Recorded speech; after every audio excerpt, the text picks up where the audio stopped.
Hi friends, இது உங்கள் ஸ்நேகிதி. இன்றைக்கி இந்த வீடியோவில் நம்ம பார்க்க போகிறது பொரியல் ஸ்பெஷல் ரெசிபி தான். பொரியல் ஸ்பெஷல் ரெசிபியில் நம்ம பார்க்க போகிறது காலிஃப்ளவர் பொரியல். இந்த காலிஃப்ளவர் பொரியல் வந்து 2 சீக்ரெட் இன்க்ரீடியன்ட் ஆட் பண்ணி நான் பண்ண போகிறேன்.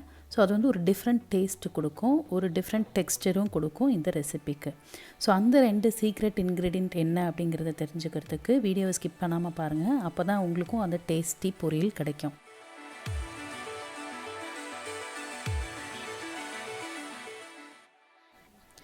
நம்ம சேனலில் பொரியல் ரெசிபீஸ் வந்து வெரைட்டியாக நிறைய டிஃப்ரெண்ட் மெத்தட்ஸில் எப்படி பண்ணுறது அப்படிங்கிறது நிறைய வீடியோஸ் இருக்குது.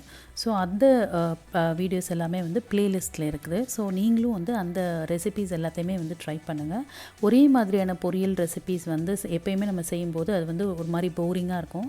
ஸோ டிஃப்ரெண்ட் மெத்தட்ஸில் பண்ணும்போது நமக்கு வேலையும் சீக்கிரம் முடியும், நமக்கு வந்து டிஃப்ரெண்ட் டேஸ்ட்டும் கிடைக்கும். ஸோ அந்த மாதிரி ஒரு டிஃப்ரெண்ட் மெத்தடில் தான் இந்த காலிஃப்ளவர் பொரியலும் பண்ண போகிறோம். வாங்க இப்போ வீடியோக்குள்ளே போகலாம்.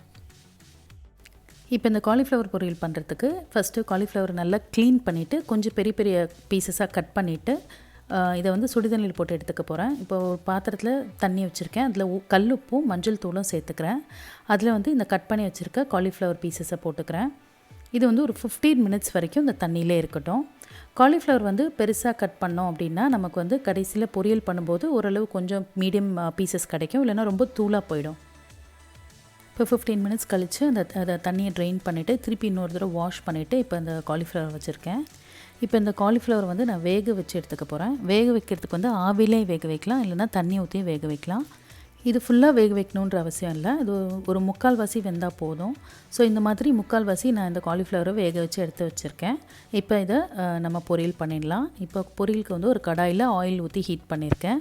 கடுகு தாளிச்சுக்கிறேன்.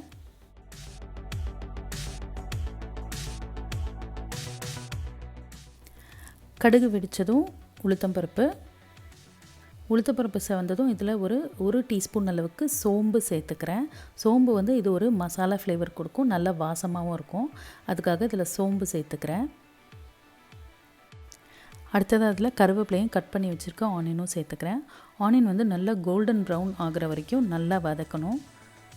இந்த பாருங்கள், இந்த அளவுக்கு இது வந்து நல்லா கோல்டன் ப்ரௌன் ஆகிற வரைக்கும் வதங்கணும். இது வதங்கினதும் நம்ம வேக வச்சுருக்க காலிஃப்ளவர் இதில் சேர்த்துடலாம். இப்போ காலிஃப்ளவர் வந்து வேக வச்சுட்டு இதில் சேர்க்குறனால நமக்கு என்ன ஒரு பெனிஃபிட்னு பார்த்திங்கன்னா, இது வந்து ரொம்ப நேரம் வதக்க வேணாம், ஈஸியாக நம்ம அந்த மசாலா போட்டுட்டு டக்குன்னு வதக்கிடலாம். இப்போ இதில் தேவையான அளவு மிளகாய் தூள் சேர்த்துக்கிறேன். 1/4 டீஸ்பூன் அளவுக்கு மல்லித்தூளும் சேர்த்துக்கிறேன். ஒரு ஃப்ளேவருக்காக நான் மல்லித்தூள் சேர்க்குறேன். நீங்கள் இஷ்டம்னா அதை சேர்த்துக்கலாம், வேண்டாட்டி விட்டுறலாம்.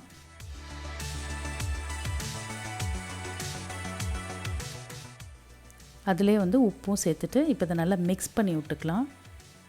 இப்போ அடுத்ததாக நான் சொன்ன அந்த 2 சீக்ரெட் இன்க்ரீடியண்ட்டில் ஃபஸ்ட்டு சீக்ரெட் இன்க்ரீடியண்ட் ஆட் பண்ணிடலாம். அந்த ஃபஸ்ட்டு இன்க்ரீடியண்ட் என்னன்னு கேட்டிங்கன்னா வந்து டொமேட்டோ சாஸ். இப்போ இந்த டொமேட்டோ சாஸ் இதில் ஆட் பண்ணுறதுனால நமக்கு வந்து ஒரு புளிப்பு டேஸ்ட்டும் இருக்கும், ஒரு இனிப்பு டேஸ்ட்டும் இருக்கும். ஸோ இதில் வந்து ஒரு டிஃப்ரெண்ட் அந்த டொமேட்டோட டிஃப்ரெண்ட் ஃப்ளேவர் நமக்கு கிடைக்கும். ஸோ இது வேக வச்ச காலிஃப்ளவர் அப்படின்றனால நம்ம அந்த டொமேட்டோ சாஸை ஊற்றிட்டு இந்த மிளகாத்தூள் இதோட பச்சை வாடை போகிற வரைக்கும் ஒரு 5 to 10 மினிட்ஸ் இருந்தாலே போதும். இதே நீங்கள் வந்து வேக வைக்காமல் காலிஃப்ளவர் போட்டிங்க அப்படின்னா இது ரொம்ப நேரம் வதங்க விடணும், அந்த தண்டு பகுதியெலாம் கொஞ்சம் வேகிறதுக்கு நேராகும். ஸோ வேக வச்சுட்டு போடுறதுனால நமக்கு இது குயிக்காகவே பண்ணிடலாம். இப்போ இது ஒரு 5 நிமிஷம் இருக்கட்டும்.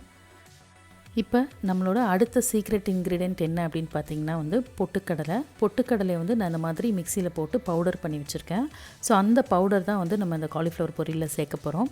இப்போ இதில் வந்து ஒரு 1-2 டீஸ்பூன் அளவுக்கு சேர்த்துக்கலாம்.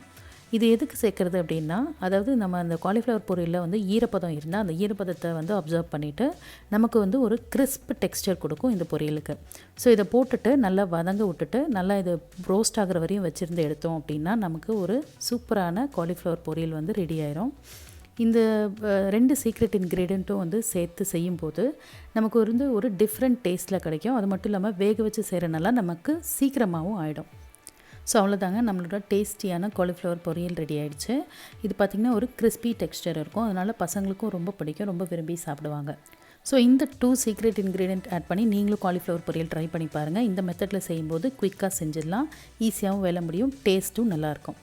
ஸோ இந்த வீடியோ உங்களுக்கு பிடிச்சிருந்ததுன்னா இந்த வீடியோக்கு ஒரு லைக் கொடுங்க. இந்த ரெசிபியை ட்ரை பண்ணிவிட்டு உங்கள் கமெண்ட்ஸை என்னோட ஷேர் பண்ணுங்கள். அது மட்டும் இல்லாமல் இந்த ரெசிபியை உங்கள் ஃப்ரெண்ட்ஸோட ஷேர் பண்ணுங்கள்.